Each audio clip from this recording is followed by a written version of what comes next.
الحمد لله وكفى وسلام على عباده الذين اصطفى أما بعد فأعوذ بالله من الشيطان الرجيم بسم الله الرحمن الرحيم خيركم من تعلم القرآن وعلمه أو كما قال عليه الصلاة والسلام۔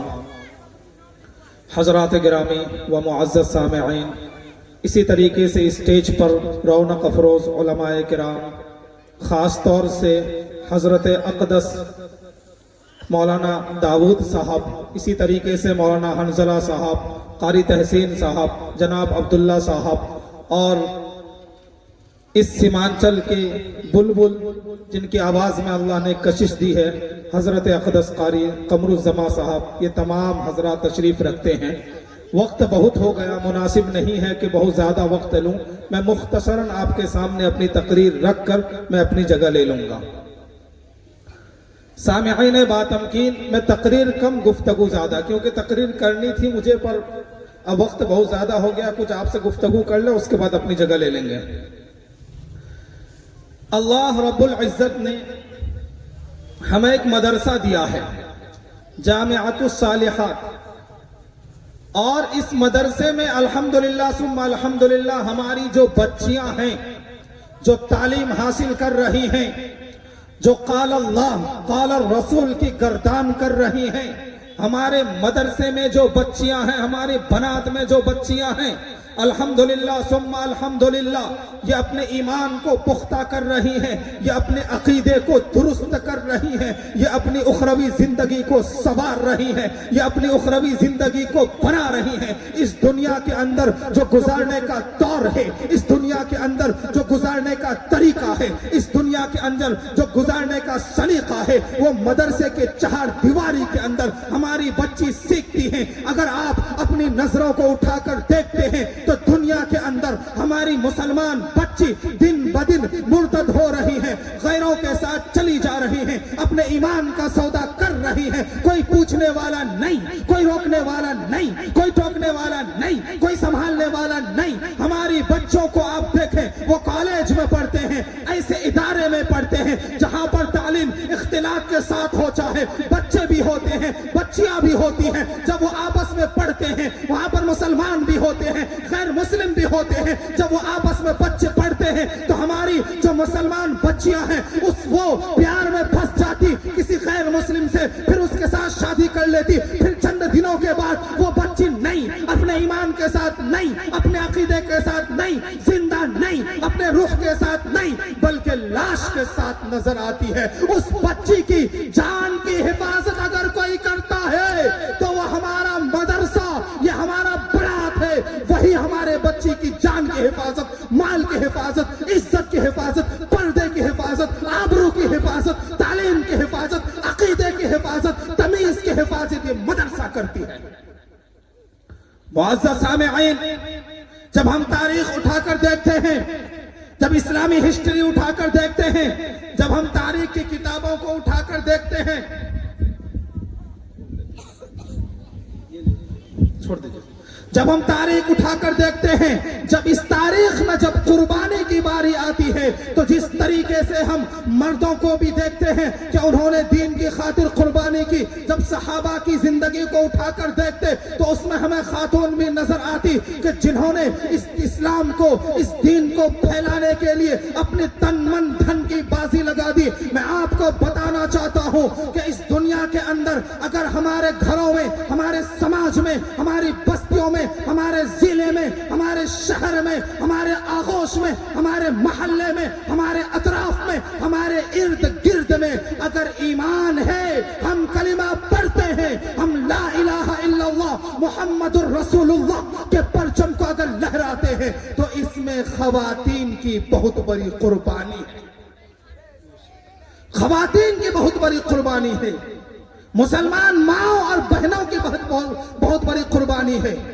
آپ نے سنا ہوگا حضرت اسماعیل علیہ السلام کا نام، حضرت اسماعیل کون؟ ذبیح اللہ، جن کو ذبیح اللہ کہا جاتا وہ حضرت اسماعیل، لیکن جب آپ ان کی زندگی کو دیکھتے ہیں، جب ان کی زندگی کو پڑھتے ہیں، جب ان کی زندگی پر غور کرتے ہیں تو اس میں آپ کو ایک خاتون نظر آتی ہے۔ وہ کون ہے؟ وہ حضرت حاجرہ ہے۔ حضرت حاجرہ کون؟ حضرت اسماعیل علیہ السلام کی والدہ۔ حضرت حاجرہ کا ایمان کیسا پختہ تھا، حضرت حاجرہ کا ایمان کیسا مضبوط تھا۔ ارے اس ایمان کے ساتھ حضرت ابراہیم نے حضرت اسماعیل کو، حضرت حاجرہ کو ایک ایسے جنگل میں بھیج دیتے جہاں پر رہائش کا کوئی سامان نہیں تھا، جہاں پر رہنے کے لیے کوئی سامان میسر نہیں تھے، جہاں پر آبادی نہیں تھی، جہاں پر سناٹا تھا، جہاں پر دور دور تک کوئی نظر نہیں آتے، جہاں پر رہن سہن کے کوئی آثار نظر نہیں آتے۔ اس جگہ پر جب حضرت ابراہیم نے حضرت حاجرہ کو اور اسماعیل علیہ السلام کو چھوڑا، پھر وہاں سے حضرت ابراہیم واپس آنے لگے۔ حضرت ابراہیم جب واپس آتے ہیں تو حضرت حاجرہ پوچھتی ہے کہ ارے کہاں چھوڑ کر جا رہے ہو؟ اس جنگل میں جہاں پر آدم ذات، جہاں پر آدمی، جہاں پر انسان، جہاں پر کھانا، جہاں پر پینا، جہاں پر سماج، جہاں پر رہن سہن کچھ بھی نہیں ہے، جنگل ہی جنگل ہے، مجھے کہاں چھوڑ کر جا رہے ہو؟ حضرت ابراہیم چلتے رہتے ہیں۔ پھر حضرت حاجرہ کو یہ بات سمجھ میں آتی شاید اللہ کے جانب سے یہ حکم ہے، تو حضرت حاجرہ پوچھتی کہ کیا یہ اللہ کا حکم ہے کہ میں اس جنگل میں رہوں؟ حضرت ابراہیم کہتے ہیں کہ جی ہاں، یہ اللہ کا حکم ہے۔ اس کے بعد حضرت حاجرہ کہتی ہے کہ جب اللہ کا حکم ہے کہ میں اس جنگل میں رہوں تو مجھے اپنے رب پر کامل یقین ہے، مجھے یہ یقین ہے کہ اللہ اس جنگل میں مجھے تباہ نہیں کرے گا، اللہ اس جنگل میں مجھے برباد نہیں کرے گا، اللہ اس جنگل میں بھی ہمیں کھلائے گا، ہمیں پلائے گا۔ حضرت ابراہیم ایک سراہی میں پانی اور ایک چھوٹا سا تھیلا ہوتا ہے جس میں کھجور دیتے اور اس کو چھوڑ دیتے ہیں۔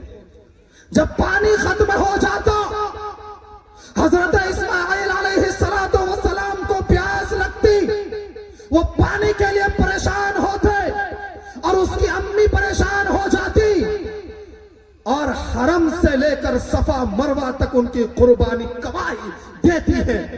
اسی طریقے سے چھوٹے اور بڑے پہاڑ وہاں کے گواہی دیتی ہے، صفا مروہ گواہی دیتی ہے کہ ارے یہ دوڑتی، یہ تڑپتی، پانی کے لیے پریشان ہوتی، اس وقت چاروں طرف کوئی پانی نہیں ہوتا، اللہ حضرت اسماعیل علیہ السلام اور حضرت حاجرہ رضی اللہ عنہا کی قربانی کی وجہ سے اللہ نے اس حرم کے علاقے کو آباد کیا جہاں پر آج ہم اور آپ حج کرنے کے لیے جاتے ہیں۔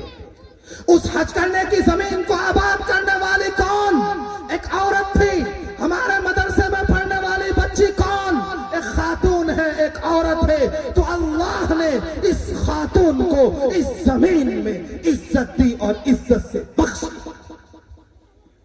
سامعین بات ہم نہیں بھول سکتے حضرت موسیٰ علیہ السلام کی والدہ کو۔ حضرت موسیٰ علیہ السلام کی والدہ جب اللہ رب العزت حکم دیتے ہیں کہ جب تمہیں اندیشہ ہو، جب تمہیں ڈر لگے، جب تمہیں خوف لگے، جب تمہیں کوئی چیز محسوس ہو تو تم اپنے بیٹے کو دریا میں بہا دینا۔ وہ کون سا دریا تھا؟ وہ بے رحم دریا تھا، اس میں تم اپنے بیٹے کو ڈال کر چھوڑ دینا۔ غم مت کرنا، خوف مت کرنا، مت گھبرانا، مت پریشان ہونا، بس تم ڈال دینا، اس کی حفاظت میں کروں گا، اس کو دوبارہ تمہارے پاس میں لاؤں گا، اور یاد رکھو اس کو رسول بھی بناؤں گا۔ تو اس دریا میں حضرت موسیٰ علیہ السلام کو ڈالنے والی کون ہوتی؟ ایک خاتون ہوتی ہے۔ تو پتہ کیا چلتا ہے کہ حضرت اسماعیل علیہ السلام کی قربانی سے پہلے حضرت حاجرہ کی قربانی، حضرت موسیٰ کی قربانی سے پہلے ان کی امی کی قربانی۔ ارے حضرت موسیٰ کون تھے؟ حضرت موسیٰ وہ تھے جس سے بنی اسرائیل کو آزادی ملی تھی۔ حضرت موسیٰ کون تھے؟ جس سے فرعون لشکر ہے وہ شکست سے دوچار ہوئی. ایک بڑا انقلاب بنی اسرائیل میں اگر کوئی پیدا کرنے والا تھا تو وہ کون تھے؟ وہ حضرت موسیٰ علیہ السلام. سامعین باتمکین، اب ذرا پڑھیے، تاریخ اٹھائیے، اسلامی تاریخ اٹھائیے، اسلامی ہسٹری اٹھائیے، تو اس وقت آپ حضرت خدیجہ رضی اللہ عنہا کو نہیں بھول سکتے.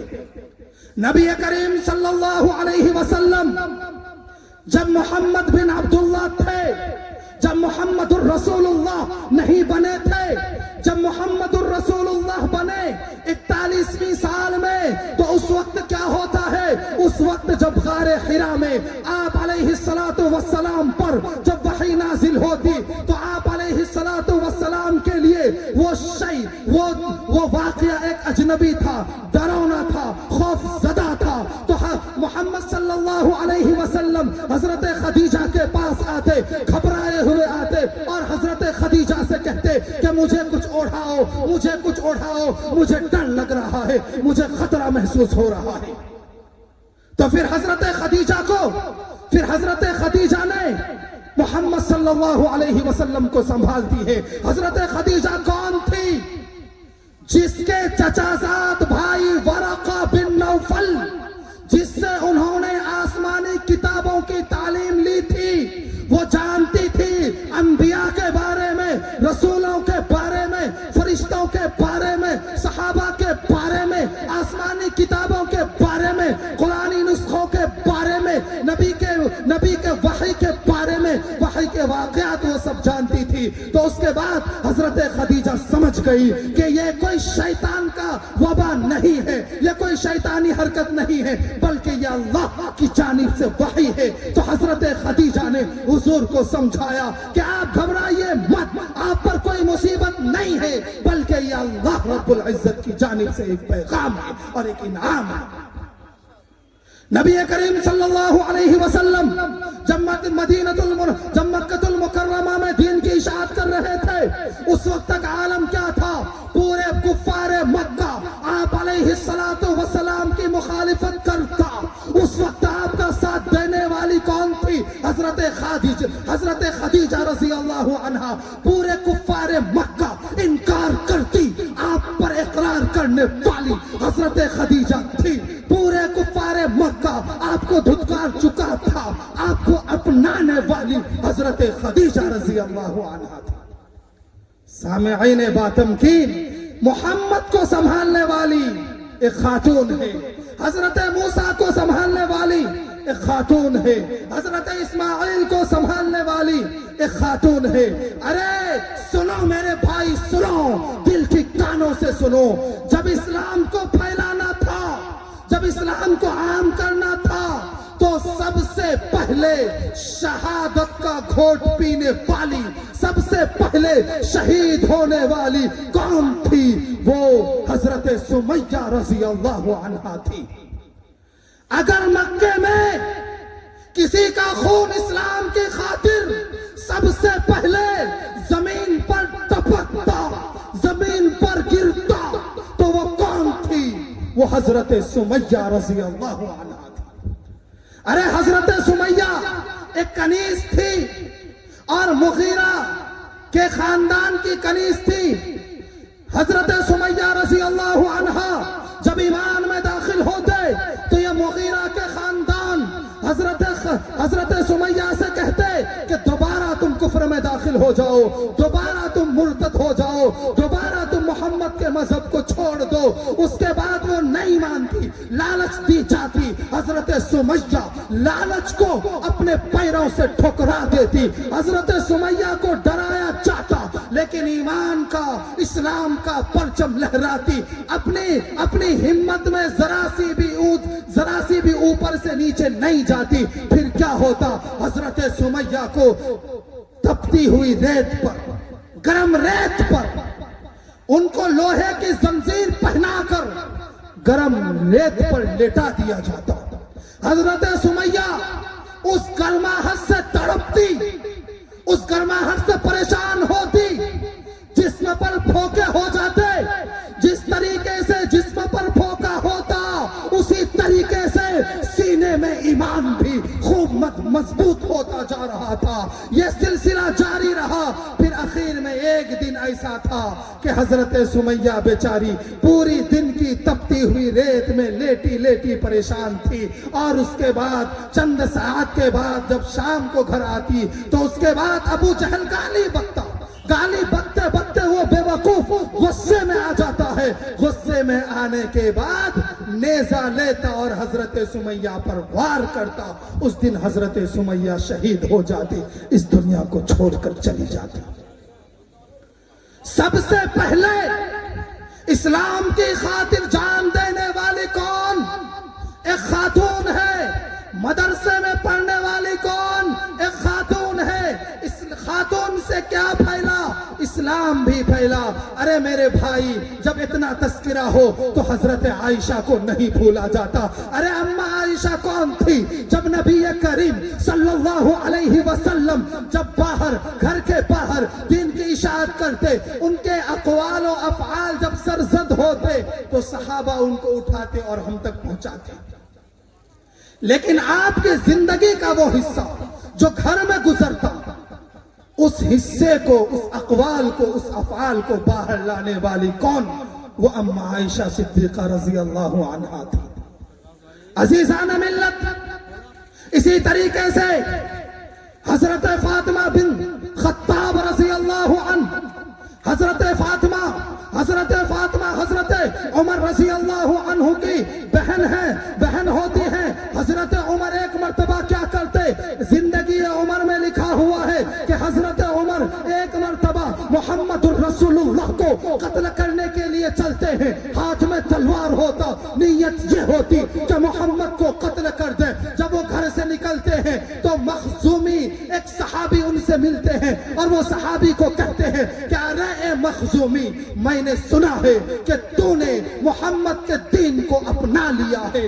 تو پھر وہ صحابہ کہتے ہیں کہ ارے اے عمر, تو میری بات کیا کرتا ہے؟ جا ذرا تو اپنی بہن کی خبر لے. تیری بہن اور تیرا بہنوئی محمد صلی اللہ علیہ وسلم کے دین کو اپنا لیا. حضرت عمر جب سنتے, وہ تو جلالی آدمی تھے, وہ تو غصے والے تھے, وہ غصے میں پریشان ہو گئے, غصے میں لرزہ ہو گئے. واپس اپنے بہن فاطمہ کے گھر جاتے ہیں اور جب دروازے پر داخل ہوتے ہیں تو فاطمہ کا گھر اندر سے بند ہوتا, لیکن حضرت عمر قرآن کی آواز سن لیتے جو فاطمہ پڑھ رہی ہوتی, اس کے بہنوئی پڑھ رہے ہوتے. جب حضرت عمر سنتے ہیں, دستک دیتے ہیں, تو ان کی دستک کی آواز سن کر بہن سمجھ جاتی کہ یہ عمر آیا ہے. قرآن کے جو نسخے ہوتے ہیں, قرآن کا جو قطعہ ہوتا ہے, اسے اس کی بہن چھپانے لگتی اور چھپا دیتی ہے. پھر دروازہ کھولا جاتا, پھر بہن سے پوچھتے ہیں, بہن سے حضرت عمر پوچھتے ہیں کہ اے فاطمہ, تو بتا تو کیا پڑھ رہی تھی؟ فاطمہ اپنا منہ چرا رہی تھی, منہ چھپا رہی تھی. حضرت عمر نے کہا کہ میں نے سن لیا ہے, میں سمجھ لیا ہوں کہ تو وہی پڑھ رہی تھی جو محمد پڑھتا تھا. بتا یہ کیا ہے؟ اس کے بعد حضرت فاطمہ کے جو شوہر ہوتے ہیں, حضرت عمر کے جو بہنوئی ہوتے ہیں, ان کے اپنے بہنوئی کو ایک تماچا, ایک تھپڑ رسید کرتے ہیں کہ فاطمہ چھوڑانے کے لیے جاتی ہے کہ تو میرے شوہر کو کیوں مارتا ہے. تو اس کے بعد عمر اپنی بہن کو مارتا ہے, بال پکڑ کے مارتا ہے, اتنا مارتا کہ فاطمہ بہن لہو لہان ہو جاتی, خون ٹپکنا شروع ہو جاتا. اس کے بعد اس کی بہن کہتی ہے, اس کی بہن آنکھوں میں آنسو لے کر, جسم میں خون لے کر, اس کی بہن کہتی ہے کہ اے عمر بن خطاب, فاقضی ما انت قاص, تجھے جو کرنا ہے کر لے, تجھے جتنا ڈرانا ہے ڈرا لے, تجھے جتنا مارنا ہے مار لے, لیکن تو ایک بات یاد رکھ, کان کھول کر سن لے, میں نے محمد کے دین کو اپنا لیا. اب تیری طاقت مجھے کمزور نہیں کر سکتی, اب تیرا روپ مجھے کمزور نہیں کر سکتا. میں ایمان میں داخل ہو گئی, ایمان کا نشہ چڑھ چکا, ایمان کا مزہ چکھ لیا, اب واپس مرتد نہیں ہو سکتی, تجھے جو کرنا ہے کر لے. اس کے بعد جب حضرت عمر دیکھتے کہ میری یہ بہن کبھی میرے سامنے آنکھوں میں آنکھیں ڈال کر بات نہیں کرتی, لیکن آج یہ بہن اتنی جرأت کے ساتھ کیسے کے بول رہی ہے. تو پھر حضرت عمر پوچھتے ہیں کہ ارے میری بہن. جب بہن کو دیکھتے کہ خون سے لت پت ہے, پریشان ہے, دل موم ہو جاتا ہے, دل نرم ہو جاتا ہے. بہن کو بڑے دبے آواز سے کہتے ہیں کہ اے میری بہن فاطمہ, بتا تو کیا پڑھ رہی تھی, ذرا مجھے دکھا. جب بہن دیکھتی ہے کہ حضرت عمر کا لہجہ ذرا بدلا ہے, جب شکست خوردہ ہو گئے ہیں, تو بہن کہتی ہے کہ یہ نسخہ میں پڑھ رہا تھا. حضرت عمر کہتے ہیں ذرا دکھا اس میں کیا ہے, میں ذرا دیکھوں. حضرت عمر جب دیکھتے ہیں, قرآن کریم کو دیکھتے ہیں, سورہ طٰہٰ دیکھتے ہیں, سورہ طٰہٰ پڑھنا شروع کرتے ہیں, پڑھتے رہتے ہیں. وہ عمر جو حضور کو قتل کرنے چلے تھے, جب قرآن پڑھے تو دل نرم ہونے لگا. وہ عمر جو غصے میں نکلے تھے حضور کے لیے, قرآن پڑھا تو غصہ ٹھنڈا ہوا. وہ عمر جو حضور کو قتل کرنے چلے تھے, قرآن پڑھا تو دل موم ہوا. وہ عمر جو محمد صلی اللہ علیہ وسلم کو قتل کرنے چلے تھے, قرآن پڑھے, نورانیت آتی گئی, اور دماغ کے اندر کا جو فطور تھا وہ نکلتا گیا, جو غصہ تھا وہ نکلتا گیا, جو اسلام کی دشمنی تھی وہ دشمنی نکلتی رہی. پھر ایک آیت تک گئے, اس کے بعد کہتے ہیں حضرت عمر اشہد اللہ الہ الا اللہ و اشہد ان محمدن عبدہ و رسولہ.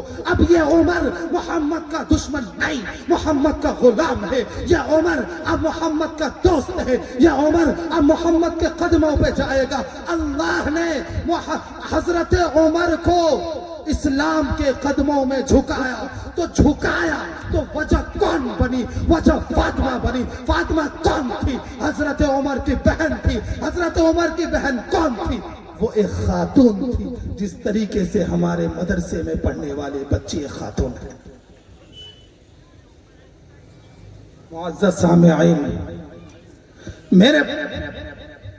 میرے بھائی, آپ ہم سے یہ وعدہ کریں ہاتھ اٹھا کر کہ ابھی ایسا فتنے کا دور ہے, فتنے کا وقت ہے, ہم انشاءاللہ ثم انشاءاللہ اپنی بچی کو حضرت سمیہ بنائیں گے, اپنی بچی کو حضرت فاطمہ بنائیں گے, اپنی بچی کو حضرت عائشہ بنائیں گے. بولیے سب مچل کر انشاءاللہ.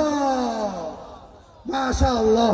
اللہ رب العزت سے دعا ہے کہ اللہ رب العزت ہمیں مدرسے سے, ہمیں بنات سے, ہماری روحانی ایمان والی بچی سے محبت کرنے والا بنائے. وما توفیقی الا باللہ, وآخر دعوانا ان الحمدللہ رب العالمین.